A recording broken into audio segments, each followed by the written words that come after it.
فلا هادي له وأشهد أن لا إله إلا الله وحده لا شريك له وأشهد أن محمدا عبده ورسوله وأسأله أن يصلي على النبي المصطفى الرسول الكريم المجتبى محمد خاتم النبيين وسيد المرسلين وعلى آله الطيبين الطاهرين ويسلم تسليما كثيرا كثيرا. اللهم صل على محمد وعلى آل محمد كما صليت على إبراهيم وعلى آل إبراهيم إنك حميد مجيد. 100 بار سوارا ہے ہم نے اس ملک کے گیس ہوئے برہم کو، 100 بار سوارا ہے ہم نے اس ملک کے گیس ہوئے برہم کو، یہ اہل جنوب بتلائیں گے کہ کیا دیا ہے ہم نے عالم کو.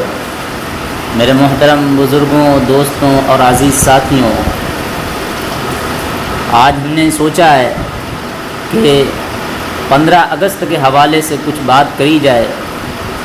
جو ہمارے اسلاف کی قربانیاں ہیں،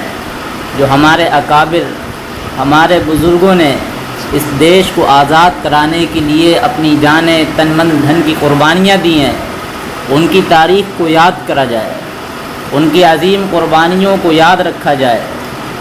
اس کی پہلی وجہ یہی ہے کہ جب ہم تاریخ کو دہراتے رہیں گے تو ہمارے نوجوان یا ہمارے اور لوگ ہیں ان تک سامنے وہ تاریخ آتی رہے گی، حقیقت سامنے آتی رہے گی. دوسری وجہ یہ ہے کہ اس ملک میں شر پسندوں کا، فرقہ پسندوں کا، وہ جو تاریخ کو مٹانے پر لگے ہوئے ہیں، تاریخ کو رد و بدل کرنے پر لگے ہوئے ہیں، تاریخ کو مسخ کرنے پر لگے ہوئے ہیں، ایسے لوگوں کی بھی اس دیش میں کوئی کمی نہیں ہے. تو اس لیے ان سب باتوں کا آ جانا بھی بہت ضروری ہے اور یہ بہت ہی اہم چیز ہے. تو آزاد ہندوستان کی تاریخ میں سال کے 2 دن بڑی اہمیت رکھتے ہیں. ایک تو 15 اگست، دوسرا 26 جنوری. یہ دونوں دن ہر ہندوستانی کے لیے مسرت، شادمانی اور جشن تہوار کے ہیں، جس میں سب سے پہلے وہ اہم اور عظیم دن ہے 15 اگست، جس میں ہمارے پیارے ملک کو ایک بڑی طویل اور صبر و آزما جد و جہد، مسلسل قربانی اور جاں فشانی کے نتیجے میں انگریزوں کی غلامی سے آزادی ملی اور ہمارا پیارا ملک انگریزوں کے تسلط سے آزاد ہوا. یہ ایک ناقابل فراموش تاریخی حقیقت ہے کہ تحریک آزادی میں حصہ لینے والے سب سے پہلے مسلمان ہی تھے جنہوں نے خون کی ہولی کھیل کر، جان کی بازی لگا کر اس ملک کو آزاد کرانے میں کوئی کسر نہیں چھوڑی. لیکن افسوس آج اس بات کا ہے کہ آج جب ہندوستان کی آزادی بیان کری جاتی ہے، آج جب ہندوستان میں 15 اگست منایا جاتا ہے اور ان بزرگوں کے حوالے سے باتیں کری جاتی ہیں، تو ہمارے جو اسلاف ہیں، ہمارے جو اکابر ہیں، ان کی تاریخ کو بالکل بھی بھلا دیا جاتا ہے، ان کا نام تک لینا گوارا نہیں کیا جاتا ہے. لیکن افسوس اسی بات کا ہے کہ ہم میں سے بھی بہت سے ایسے ہیں جو ہم اپنے اسلاف کی تاریخوں کو یاد کرنا نہیں چاہتے، سمجھنا نہیں چاہتے، سننا نہیں چاہتے کہ ہمارے بزرگوں نے کتنی قربانیاں دی ہیں. لیکن ہمارے جسم میں جب تک جان ہے، منہ میں جب تک ہماری زبان ہے، سینے میں ہمارے جب تک قرآن ہے، دل میں ہمارے جب تک ایمان ہے، ہم اس وقت تک بولتے رہیں گے، جو حق ہے وہ حق بولتے رہیں گے. کہ تاریخ ہے کہ 17ویں صدی کے اوائل میں جب ایسٹ انڈیا کمپنی کا قیام ہوا، سن 1612 عیسوی میں مغربی ساحل سورت سے انگریزوں نے اپنا کاروبار اور تجارت شروع کری، اور اس پر جو ہمارے ہندوستانی تھے انہوں نے، ان ہندوستانی فرما نواؤں نے اپنی ناعاقبت اندیشی اور نااہلی سے ان درجہ دریا دلی، ان پر رعایات و مراعات روا رکھی اور بڑی کشادہ دلی کے ساتھ ان پر احسانات کیے، جو بعد میں خود انہی کے لیے فوراً وبال جان بن گئے. بہرحال رفتہ رفتہ تجارت اور کاروبار کی آڑ میں انگریزوں نے اپنے اس ملک میں ہاتھ پاؤں پھیلانے شروع کر دیے. لیکن اورنگزیب عالمگیر کے عہد 1717 تک مغلیہ حکومت کافی مضبوط ہونے کے سبب انگریزوں کو کامیابی نہیں مل سکی. آج جو ہمارے ملک ہندوستان کی تاریخ بیان کی جاتی ہے، جو آزادی کی لڑائی بتائی جاتی ہے، وہ 1857 کی بتائی جاتی ہے کہ جنگ آزادی سب سے پہلے 1857 میں لڑی گئی ہے. یہ بالکل جو تاریخ لکھنے والے ہیں یا جو بولنے والے ہیں وہ غلط کر رہے ہیں. سب سے پہلی جو جنگ ہے وہ 1757 میں شروع ہوئی تھی، جو کہ نواب سراج الدولہ نے لڑی ہے۔ تو عالمگیر کی وفات کے بعد دہلی کی حکومت بھی کافی کمزور پڑنے لگی تھی، تو اس کا سیدھا فائدہ ایسٹ انڈیا کمپنی کو ہوا۔ اب اس کامیابی کا فائدہ 1757 میں پلاسی کے میدان میں افسوسناک سانحے کی شکل میں رونما ہوا، جب بنگال کے نواب سراج الدولہ کی فوج اپنوں کی درپردہ سازش میر جعفر کی غداری کے سبب ایسٹ انڈیا کمپنی کی مٹھی بھر منظم فوج سے شکست سے دوچار ہوئی۔ اس طرح اگر گویا کہا جائے کہ نواب سراج الدولہ تحریک آزادی ہند کے سب سے پہلے جانباز اور مجاہد محب وطن تھے، جنہوں نے اپنی جان کو قربان کر دیا، تو یہ بات بالکل غلط نہیں ہے۔ تاریخ اس پر موجود ہے کہ اگر جنگ آزادی کے خلاف اگر اس ملک میں اگر کسی نے سب سے پہلے علم بغاوت بلند کیا ہے تو وہ کوئی اور نہیں، ہمارے ہی اسلاف تھے، ہمارے ہی بزرگ تھے، ہمارے ہی بادشاہ نواب شجاع الدولہ تھے، جنہوں نے انگریزوں کے خلاف جھکنا گوارا نہیں کیا، انگریزوں کے آگے اپنا سر کٹانا گوارا کیا، لیکن اپنے انگریزوں کے آگے جو ہے جھکنا گوارا نہیں کیا۔ اور یہ بات حق ہے، یہ بات سچ ہے کہ جب اپنے ہی غدار ہوتے ہیں تبھی جو ہے ایک غداری سامنے آتی ہے۔ یہ ایک واقعہ نہیں ہے، کئی اسی طرح کے واقعے ہیں کہ لوگ اپنے کو غداری کر کے کمزور کرتے چلے جاتے ہیں، ورنہ یہ ملک اسی وقت میں آزاد ہو چکا ہوتا۔ اتنا ٹائم نہیں لگتا کہ جو انگریز ہیں وہ 100 سال تک یا 80 سال تک یا 90 سال تک اس ملک پر حکومت کرتے ہیں، یہ ملک اسی وقت میں آزاد ہو جاتا۔ لیکن جو ایک کمانڈر تھا ان کی فوج کا، اس نے ہی اپنی غداری کر کے اپنے ہی جو ہے آقا کے خلاف ایک بڑی جو ہے جنگ تیار کر رکھی تھی۔ بہرحال تحریک آزادی ہند کے بعد پھر 7 سال بعد 22 اکتوبر سن 1764 میں بکسر ایک پٹنہ ہے، پٹنہ میں ایک جگہ ہے، وہاں پر ایک انگریزوں سے زبردست جنگ ہوئی ہے، جس میں مغل بادشاہ شاہ عالم اور اودھ کے نواب شجاع الدولہ کو شکست ہوئی ہے۔ اس طرح دھیرے دھیرے جب بنگال سے لے کر اودھ تک انگریزوں کی حکومت مضبوط ہوتی گئی تو عوام پر بھی ظلم و ستم کے پہاڑ توڑے جانے لگے، ان کے اوپر حد درجہ سفاکانہ کا برتاؤ کیا جانے لگا، جس کے نتیجے میں 3 مئی 1799 کو میر صادق کی غداری کے سبب سرینگا پٹنم کا معرکہ دلخراش پیش آیا، جس میں شیر میسور مرد مجاہد فتح علی ٹیپو سلطان رحمۃ اللہ علیہ کی شہادت ہوئی۔ اس وقت جنرل ہیرس نے ٹیپو سلطان شہید کی لاش کے قریب آ کر فرت مسرت سے چیخ کر اعلان کیا تھا کہ آج ہندوستان ہمارا ہے۔ میرے دوستوں، میں آپ کو بتاتا چلوں یہ کون ہے، یہ وہی شیر ہے، یہ وہی مرد مجاہد ہیں کہ جب انگریزوں نے ان کے قلعے میں داخل ہونے کے بعد ان پر نہ جانتے ہوئے کہ ٹیپو سلطان کون ہے اور پہلی گولی چلائی ہے، تو ٹیپو سلطان نے اپنے ہمتوں کو ہارا نہیں ہے، اپنے حوصلوں کو چھوڑا نہیں ہے، پھر بھی سمجھ گئے، اور اس وقت میں جتنے بھی انگریز تھے، انگریز ان کی طرف بڑھتا ہے، ان کو مارنے کے لیے ان کی تلوار چھینتا ہے، اس وقت میں بھی ٹیپو سلطان نے جتنے بھی وہاں پر لوگ تھے سب کو جہنم رسید کر دیا، جتنے لوگ تھے، اور کہہ کر چلے گئے کہ شیر کی ایک دن کی زندگی گیدڑ کی 100 سالہ زندگی سے بہتر ہے۔ یہ وہی مرد مجاہد تھے جن کے دلوں میں ایک حوصلہ مچا ہوا تھا، ایک آزادی کی انگڑائیاں ان کے دلوں میں ابھر رہی تھیں، اور اسی جذبے کے تحت اپنی قربانیاں دے کر چلے گئے۔ لیکن آج بتاؤ ان بزرگوں کے ساتھ کیا ہو رہا ہے، آج ان اسلافوں کے ساتھ کیا ہو رہا ہے؟ آج ان کے سلیبسوں سے ان کا نام ہٹایا جا رہا ہے، اور ہم اتنے بڑے بیکار ہیں کہ بنے بنائے جو ہے کچھ نہ ان کی تاریخوں کو سننا اور نہ کچھ تاریخوں کو بولنا جانتے ہیں۔ ہمیں اپنے بزرگوں کی تاریخوں کو یاد رکھنا پڑے گا، اپنے اسلاف کی قربانیوں کو ڈھونڈنا پڑے گا کہ ہمارے اکابر نے اس دیش کے لیے کیا کچھ نہیں کرا ہے، کیا کچھ جتن نہیں اٹھائے ہیں، کیا کچھ قربانیاں نہیں دی ہیں، کیا کچھ قید و بند کی مصیبتیں نہیں برداشت کری ہیں، جیلوں میں ان کو ٹھوسا گیا، کالے پانی کی سزائیں ان کو دی گئیں جیلوں میں، اور نہ جانے کس طرح کے ساتھ ان انگریز نے ان کے ساتھ بربریت کا دور کرا۔ ہم اور آپ جو ہے تاریخ میں دیکھتے چلے آ رہے ہیں اور لوگوں کے منہ سے سنتے چلے آ رہے ہیں، اور وہ جگہیں آج بھی ہمارے بزرگوں کی قربانیوں کی گواہی دے رہی ہیں کہ ہمارے اس ملک میں ان بزرگوں نے کتنی قربانیاں دی ہیں، کیا کچھ نہیں کرا ہے۔ یہی وجہ ہے کہ جب اس طرح دھیرے دھیرے جب پورے ملک میں انگریزوں کی حکومت مضبوط ہوتی گئی تو انہوں نے سیدھا دلی کا رخ کر لیا۔ رفتہ رفتہ ہندوستان پر قبضہ کرتے ہوئے دلی کا رخ کیا اور منظم ایک سازش منصوبہ بند پالیسی کے تحت بادشاہ وقت کی حکومت کو باقی رکھتے ہوئے اب یہ اعلان کرا کہ خلق خدا کی، ملک بادشاہ سلامت کا اور حکم کمپنی بہادر کا۔ ان حالات کو دیکھتے ہوئے ہمارے علماء کرام جو ہے ایک فتویٰ صادر کر دیتے ہیں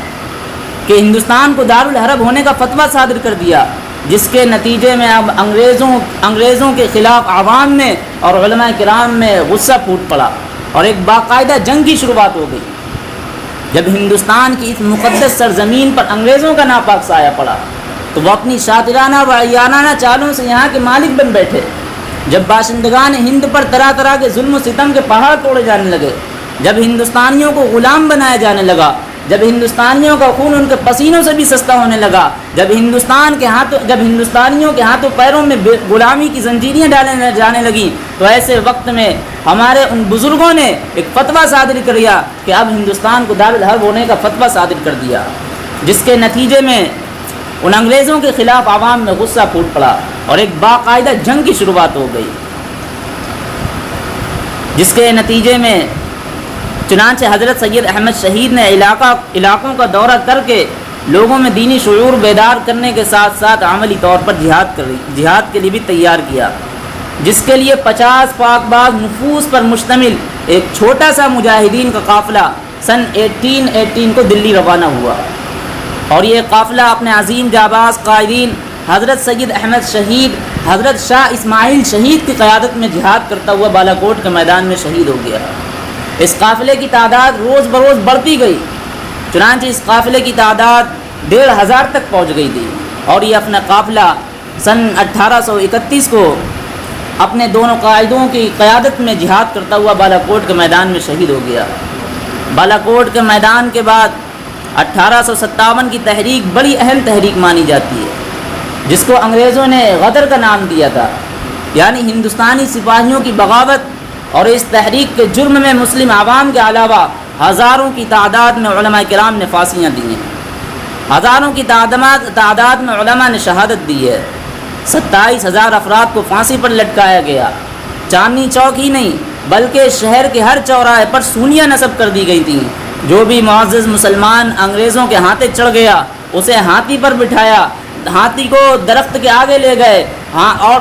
گردن میں اس کی پھندا ڈالا، آگے ہاتھی کو بڑھا دیا، لاش پھندے میں جھول پڑی، آنکھیں ابل پڑی، زبان منہ سے باہر نکل پڑی۔ وہ خطرناک ہیبت ناک منظر تھا۔ اللہ ہم سب کی حفاظت کرے۔ ہمارے بزرگوں نے کیا نہیں قربانیاں دی ہیں، کتنی نہیں قربانیاں دی ہیں، اگر ان کو یاد کرا جائے تو ہم یاد نہیں کر سکتے ہیں۔ یہی وجہ ہے کہ ہمارے اکابر نے جو قربانیاں دی ہیں وہ دوسرے لوگ ان کی رپورٹیں پیش کرتے ہیں۔ ایک ہندو ہے مورخ، ان کا نام ہے میبارام گپت، انہوں نے لکھا ہے کہ ایک اندازے کے مطابق 1857 میں 5 لاکھ مسلمانوں کو پھانسیاں دی گئیں، اور اس تحریک میں مسلمانوں کے علاوہ دوسرے برادران وطن بھی شامل تھے، لیکن حقیقت میں 95% صرف اور صرف مسلمانوں نے جنگ آزادی لڑی ہے، مسلمانوں نے اس میں حصہ لیا ہے، مسلمانوں نے جو ہے قید و بند کی صعوبتیں برداشت کری ہے۔ یہ ہم نہیں کہتے ہیں بلکہ ہماری تاریخ بتاتی ہے، اور وہ جگہیں گواہی دیتی ہیں کہ وہ علماء صادق پور جو بہار کے علماء ہیں، ان علماء کا کیسا نام ہے، کیسا کردار ہے۔ ایک طرف ان کی سزاؤں کو دیکھ لیجئے اور ایک برادران وطن کی دوسری طرف سزاؤں کو دیکھ لیجئے، کہ جب ایک دن آتا ہے عید کا اور ایک بہار میں ایک جگہ علماء صادق پور وہاں کے علماء ہیں، انگریز یہ فیصلہ کر لیتے ہیں کہ اب اس جگہ کو بلڈوزر سے مسمار کر دینا، ختم کر دینا، اور عین عید والے دن کرنا ہے۔ اس طرح سے جو ہے ایک ان کو زخم دیا گیا، اس طرح سے ان کو شہید کرا گیا، پھر ان کو پکڑ کر کے وہاں لے گئے کالے پانی کی سزا، جو کہ اس وقت میں انگریزوں کی سب سے خطرناک، سب سے جو ہے زیادہ جو تکلیف دینے والی سزا تھی وہ کالے پانی کی سزا تھی، کیونکہ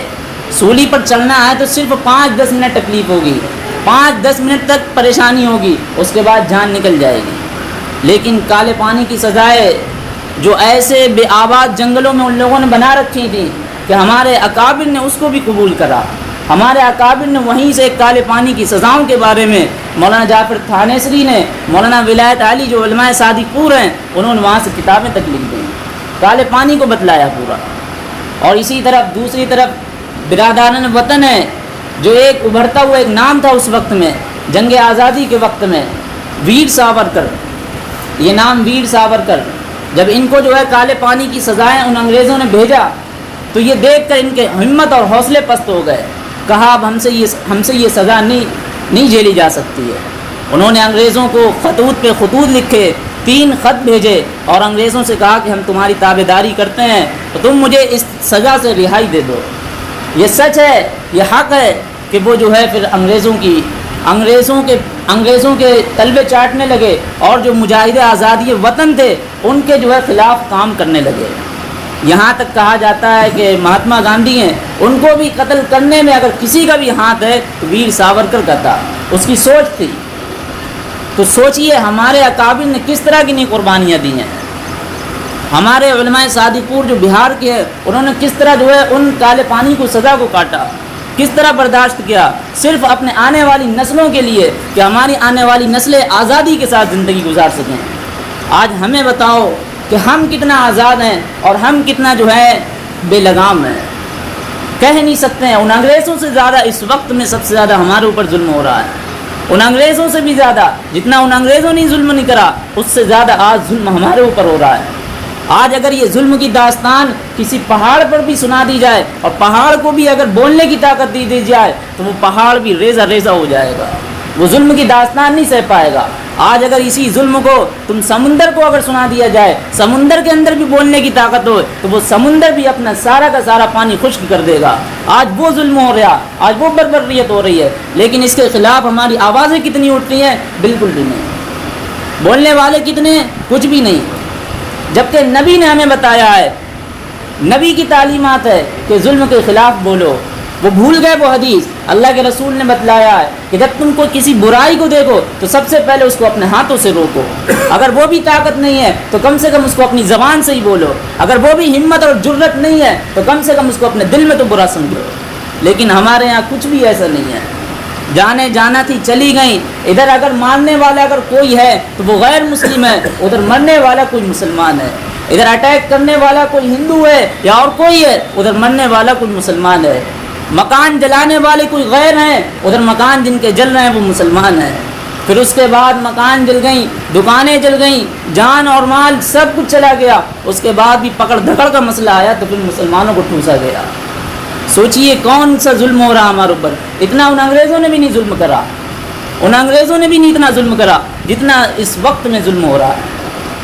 اور صرف ایک جیسا رویہ اپنایا جا رہا، گھروں کو مسمار کرا جا رہا ہے مسلمانوں کے، 3 گولیاں داغ دی جاتی ہیں، 3 مسلمانوں کے خاندانوں کے گھر اجاڑ دیے جاتے ہیں، لیکن اس پر کوئی بھی ہمیں جو ہے رنج و غم نہیں ہوتا ہے۔ 3 خاندانوں کی چلتی ٹرین پہ اس طرح کی حرکتیں کر دی جاتی ہیں، لیکن اس کے خلاف بولنے والے کچھ بھی نہیں ہیں۔ اور اوپر سے وہاں ویڈیو بنانے والے کتنے لوگ موجود ہیں جو کہ ٹرین میں بیٹھے ہوئے ہیں، ان کو چاہیے تھا کہ وہ اس طرح کی حرکتوں کو، اور جب تک کہ ان کا جرم نہ ہو جائے، جب تک کہ ان کا کوئی قصور نہیں ہے، تب تک تم ان پر کس طرح گولیاں داغ رہے ہو؟ ان کے اندر بھی ہمت ہونی چاہیے۔ اس لیے میں کہتا ہوں کہ اگر ضرورت آ جائے، ضرورت ہو جائے اس طرح کی تو ہمیں نبی نے تعلیمات دی ہے، ہمارے بزرگوں نے وہ کارنامے انجام دیے، اسی طریقے سے ہم کو کرنا ہے اگر وہ وقت آ جائے۔ تو اس لیے سب سے پہلے اپنے آپ کو تیار رکھو ہمیشہ کے لیے کہ جو جیسا وقت آئے گا ہم انشاءاللہ جو ہے اپنی جان دینے کے لیے قربان ہیں، اپنی شہادت کو پانے کے لیے تیار ہیں۔ ایسا ہمارے اندر جذبہ ہونا چاہیے، حوصلہ ہونا چاہیے، بزدلی نہیں ہونی چاہیے۔ اللہ کو تو ٹوٹا ہوا آئینہ کس کو پسند آتا ہے؟ کسی کو نہیں پسند آتا ہے، لیکن اللہ کو تمہاری کٹی ہوئی لاش زیادہ پسند ہے بجائے زندہ انسان کے۔ اس لیے میں کہتا ہوں کہ تم مرنے سے پہلے خالد بن ولید بن جاؤ، مرنے سے پہلے عمر بن خطاب بن جاؤ، مرنے سے پہلے تم صلاح الدین ایوبی بن جاؤ، مرنے سے پہلے تم حیدر بن ٹیپو سلطان بن جاؤ، ٹیپو سلطان بن حیدر بن جاؤ، وہ بہادر لوگوں کی جو ہے راہیں اختیار کر لو۔ تو بہرحال ہم جو علماء کرام کی قربانیوں کا تذکرہ کر رہے تھے اور وقت بھی زیادہ ہو گیا ہے، انشاءاللہ اسی کی کچھ اگلی باتیں اگلے ہفتے کریں گے۔ اللہ تعالی ہم لوگوں کو کہنے سننے سے زیادہ عمل کرنے کی توفیق عطا فرمائے۔